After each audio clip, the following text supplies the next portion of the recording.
बताया गया है, ना जाने किस वेश में परमात्मा मिल जाए। तो मौके बार बार नहीं आते हैं, समय बार बार प्राप्त नहीं होता है। नारायण साकार की संपूर्ण ब्रह्मांड सदा सदा के लिए जय जयकार हो। आपके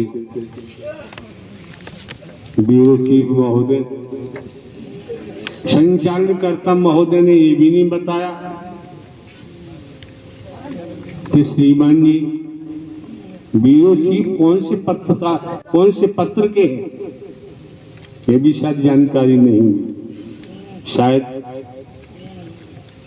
आप अमर उजाला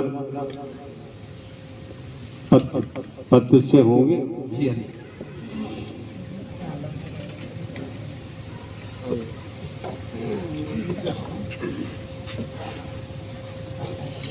काफी समय से आप इंतजार कर रहे हैं। इंतजार की घड़ियां कभी तो समाप्त होती हैं। इंतजार में कंजूसी करनी नहीं चाहिए। क्यों? जो मजा इंतजार में है वो मिलने में नहीं होता। जब आत्मा परमात्मा मिलते हैं, ये बात ब्रह्मांड से अद्भुत निराली है। इस संबंध में तो कोई भक्त ही समझ सकता है, बाकी तो संसार है। तो श्रीमान जी आप अपनी खुद बीती बता सकते हैं। भाषण देने की चेष्टा न करें तो बेहतर होगा। इशारा कर दिया कि 24 जनवरी 2024 को आपके माननीय सम्मानीय प्रधानमंत्री जी और आपके प्रांत के मुख्यमंत्री जी महोदय ने पूरे देश को राममय कर दिया। कितना फर्क पड़ा हमारे ऊपर। हम राम जी की कितनी बात मानते हैं, कितनी बात मान के चलते हैं। अगर हम राम जी की बात मान के चलते हैं तो समाज में मानवता चमकती हुई शिखर पर पहुंचनी चाहिए। तो राम जी की मदद मिलेगी। अगर ऐसा न कर पाए, जब भी तो हुआ। वैदिक काल का इतिहास कहता है 78 वर्ष की आयु में भीलनी को, माता भीलनी को राम जी का दर्शन उनकी कुटिया पर हुआ। ऐसा वैदिक काल का लेख कहता है। ये भी कहता है बेर रखे हुए थे, चक चक कर खट्टे फेंक रही थी, मीठे मीठे राम जी को खिला रहे थे। ऐसा लेख कहता है। वही बेर लक्ष्मण जी अपने अनुज छोटी राधा को कहा कि लक्ष्मण तुम भी खाओ। बेर लिया और पीछे फेंक दिया। देखिए प्रणाम भाई, संजीवनी बूटी बनकर पहाड़ पर क्या खेल हुआ। तो राम जी ने दर्शा दिया कि संसार में ऊंच नीच नाम की कोई चीज नहीं है। अगर होती तो राम जी माता भीलनी के झूठे बेर खाते ही नहीं। तो ब्यूरो चीफ महोदय अपनी खुद बीती आप रख सकते हैं, बाकी भाषण देने की चेष्टा न करें, बेहतर होगा। हम तो बैठे हैं, आए ही इसीलिए माँ जनहित मानव कल्याण आपकी सेवा के लिए निःशुल्क। इसीलिए हमने आज तक दुनियावी कैलेंडर के मुताबिक 26 वर्ष में लगातार कहीं पर भी ढोंग पाखंड नहीं किया है, आडंबर नहीं किया है, अंधविश्वास नहीं किया है। आप लोग क्यों आते हो, किस लिए आते हो, क्या मिलता है क्या नहीं मिलता, ये तो आप ही बता सकते हैं।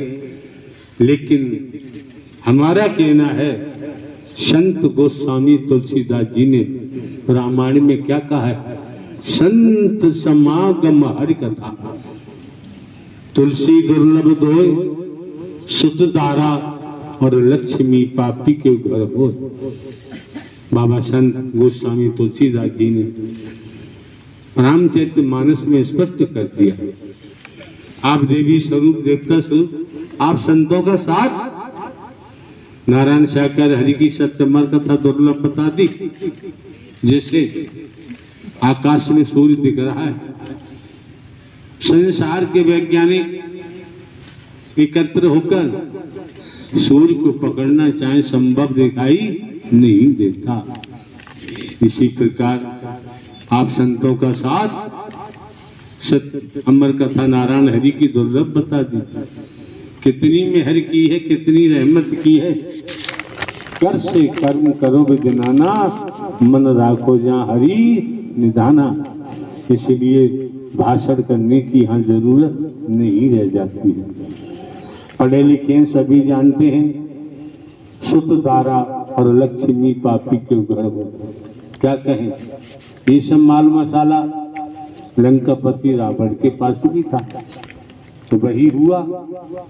न सोने की लंका काम आई, ठोकर लगी, लात मारी लंकेश ने अपने अनुज विभीषण ने।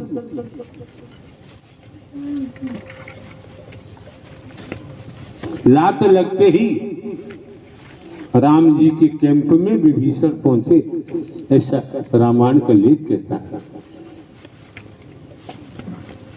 लंका कांड हुआ, क्या कहने हुआ, क्या साधना का प्रभाव होता है, उपासना का प्रभाव होता है।